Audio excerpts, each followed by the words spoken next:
What's up guys, let's talk photos. In this video, I'm gonna share with you my killer photo strategy to make sure you get the best possible photos for your short-term rental property, which is ultimately gonna be, in my experience, the number one biggest thing that you can do to improve your performance, get more bookings, and charge more per night for your Airbnb.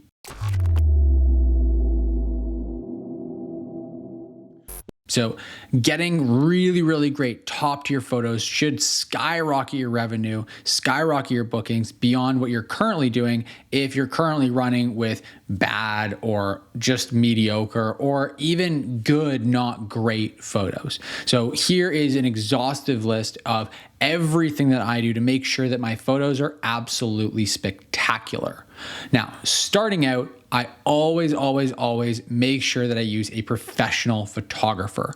Now, specifically, I want to work with a photographer who specializes in shooting short-term rental properties. Now, you'll be surprised to find that in most areas, you will be able to find someone that's actually experienced with shooting short-term rental properties. And I caution you to not conflate that with someone who is experienced in shooting real estate. There's quite a big difference, it turns out, between shooting a property, like a real estate property that's for sale, versus shooting a short-term rental property. With one set of photography skills, you're really focused on shooting the actual home, the structure, the space, whereas with Airbnb and short-term rental photography, you're shooting those types of shots, but you're also trying to set mood-setting shots and question-answering shots, and so there can often be a bit of a disconnect.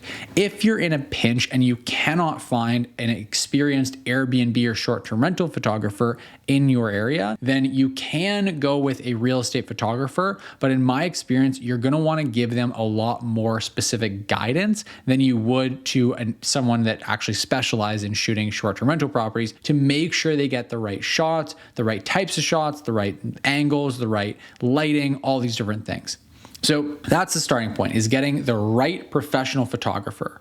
Now, second is selecting your style of photography that you want to go with. I like to give the photographer guidance on exactly what style of photography I'm going for and what the overall vibe of the photos or mood of the photos should be, because there's different ways to shoot a property. You can have photos that are more warm and cozy, more that are bright and spacious, and you want to find what works best for the specific type of property that you have. Now, one of the styles of photography that I personally really like for a lot of properties, especially if they're in great outdoor settings, is something that's commonly referred to as flambient photography. Flambient photography you've probably already seen before in execution. You probably just didn't know what it was. And basically, it's a style of photography where the focus is on the actual indoor space, but you still have the outdoor visible through the windows and it looks nice and vivid. Because what I really don't like is when I have a beautiful property that's in a really beautiful setting and has really great views. I don't like when the outside the windows is now out of focus because what's in focus is inside the actual room. It does a great job of showcasing the room, but it just does a horrible job of showcasing the view. So flambient photography is a style that I've been going with over the last year or so that I really like for properties that are in really great outdoor settings. So that's a nice little pro tip that you can share with your photographer if that's the style of photography that you're going for. Now, what you're also going to want to do is now make sure that your photographer has a shot list. You want to give them a list of all the specific shots that you specifically want. This doesn't have to be exhaustive. It doesn't mean that you can only use the photos in this list, but anything that you think might not be photographed, you want to make sure, or a specific type of shot that you want to make sure it's listed out for your photographer. So for example, when I have a hot tub, I know that the photographer is going to take a picture of the hot tub because I'm getting interior and exterior photos done. If I have a bedroom, I know they're going to photograph that bedroom, but I might have specifics on how I want that thing photographed. For example, with the hot tub, I always want it photographed with the cover off, with the cover out of view, and with the jets turned on. So having that kind of specifically laid out into an email that you send to your photographer or a shot list that you send over to your photographer, super helpful. Another thing is just having, for example, a pull-out couch. If you want it photographed as a couch and then also photographed pulled out as a bed and done up with all the bedding, with the pillows on there so the guests can envision themselves sleeping there, make sure you organize that into a shot list for your photographer. So that's a really, really important piece to making sure that you get really exceptional photos, is having a detailed shot list of everything you're specifically going for. Now, if you're wondering what to put on that shot list, what you really want to focus on with your photos is a few main things. One, highlighting the property and showcasing all of the incredible amenities that it has, making it really beautiful, making sure that guests can, are just attracted to the space overall. Two is you want to make sure that you answer any questions the guest might have. So when a guest has a question about, does this couch pull out into a bed, or is there a blender in the kitchen? You want all those questions to be answered without them having to actually read your listing description or anything like that. So having photos that answer those questions is always better than not. A third thing that you always want to accomplish with your photos is helping a guest to envision themselves actually staying in the space. You'll notice that those two main goals of the photos are really going to showcase the space, but not really help to set the mood and help you to envision actually staying there at the property. So that's where different staged kind of mood setting shots, like a glass of wine by the fireplace, or a cup of hot cocoa, or maybe a board game laid out on the dining room table, or the dining room table set up with a whole great meal, all this stuff. Having your TV displaying the Netflix logo, things like that.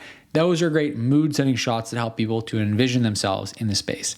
And that brings me through to after the shoot, you're going to want to do some editing, which I'm going to touch on in a moment as well. But before we get to that, the next thing you're going to want to do to make sure your photographer does a really good job, because ultimately we can't edit our way out of bad photos. We can only make good photos even better with editing, is we want to make sure that we give the photographer guidance on exactly what we're going for as far as the lighting. It's one of the most important factors of your photos, is just that they're well and appropriately lit. So you want to give your photographer guidance on how you want the photos lit. For me, I always love natural lighting as much as possible, and I'll complement it with the indoor lighting in the space, and then only if needed do we go to auxiliary lighting that the photographer might be bringing in with them, which you might have for a bathroom, something like that doesn't have as many windows.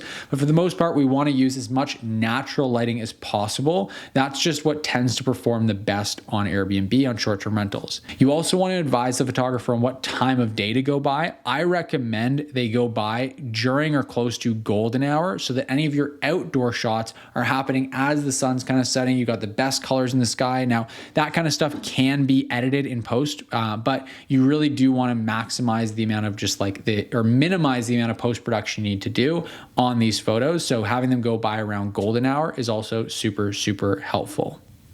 Guys, just want to take a quick break here to say that for those of you watching who want to build cash flow and long-term wealth by purchasing Airbnbs and short-term rental properties, there's a link in the description right down below for a free training that'll walk you through my exact strategy for investing successfully in Airbnbs. Now, if you're not ready to actually buy properties and you want to get started managing other people's properties on Airbnb, the same way I got started, and build a full-time income managing other people's properties, there's actually another free training linked in the description down below as well that'll be a really great fit for you.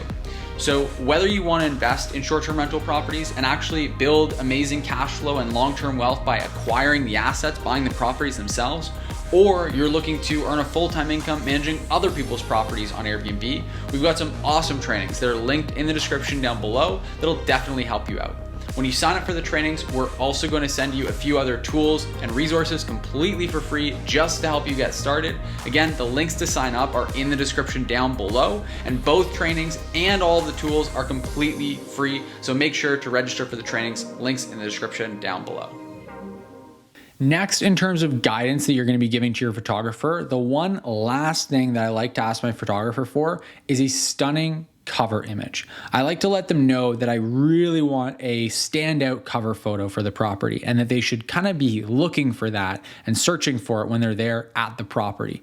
And so what I like to do is kind of leave that in their hands if I don't have an idea. If I do have an idea of specifically what I want, then I'll get really specific and tell them exactly what I want that shot to be. But oftentimes I found as less of a creative myself that the photographers have a bit better eye for that kind of thing than I do. So I just let them know, hey, I want a really like wow factor cover photo, something that's going to catch people's attention, is really going to draw them in. And so I want you to be looking for that.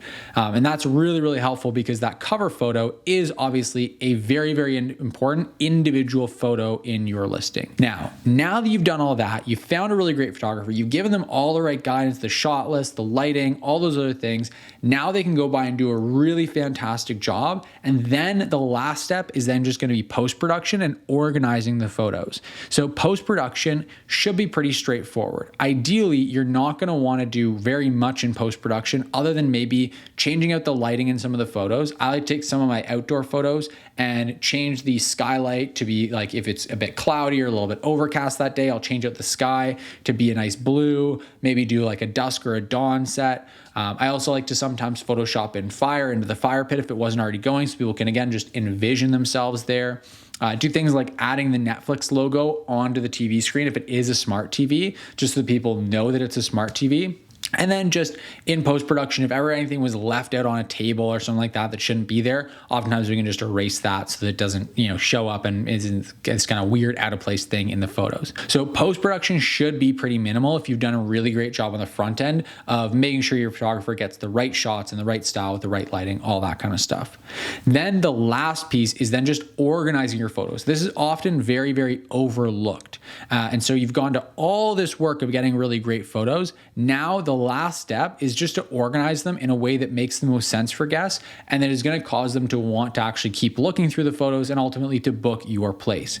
So the recommended order for me is to have maybe 3 to 5 shots, in some instances maybe 6 or 7, but we really want to kind of dial it back.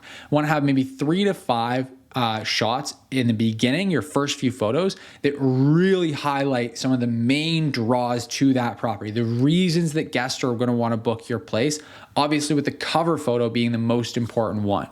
So if there's any big ticket amenities that really like back a lot of punch in terms of value for guests, make them want to stay with you, like a hot tub or a sauna, or the location is incredible, or you've got this like really gorgeous interior design, things like that. You really want to highlight those things in the first few photos. Don't worry about following a methodical order for the first couple of photos. Just pack a bunch of punch. Make sure that they see all the main things that they're going to really love about your place. Then you want to focus more on the order of your photos and having it flow. So from there, after those first few photos, I then jump to what I call sort of a virtual tour of the property, where I go through from the outside in. I usually start inside the house because that's what people mostly want to see first. I'll go in a chronological or kind of methodical order as if I'm virtually walking through the house, showcasing all the different areas. I'm being mindful not to jump between rooms and go kitchen, bathroom, kitchen, bathroom, kitchen, bathroom, anything like that, and kind of jumping all around. I showcase the whole kitchen, then I'll go to the dining room, then I'll go to the living room, so on and so forth. I also personally don't like jumping between the kitchen specifically and the bathroom because it's just a little bit gross to me. I think it's just a little bit weird. I like to go from kitchen to maybe dining room to living room to bedroom, then maybe to a bathroom and then bedroom. I like to squeeze the bathrooms in between bedrooms sometimes. That's the way I like to do it. That's just me. And then we kind of go through a logical flow of the rest of the property. Then we'll go outside and then we end with some other amenity shots, different stuff like that. And we can mix in amenity shots into the room that they're actually applicable to. So that order of photos should basically be just jam-packing people with a bunch of value up front, then showing them through in a logical way so that they can get a feel for the property, for the layout, and ultimately get all their questions answered.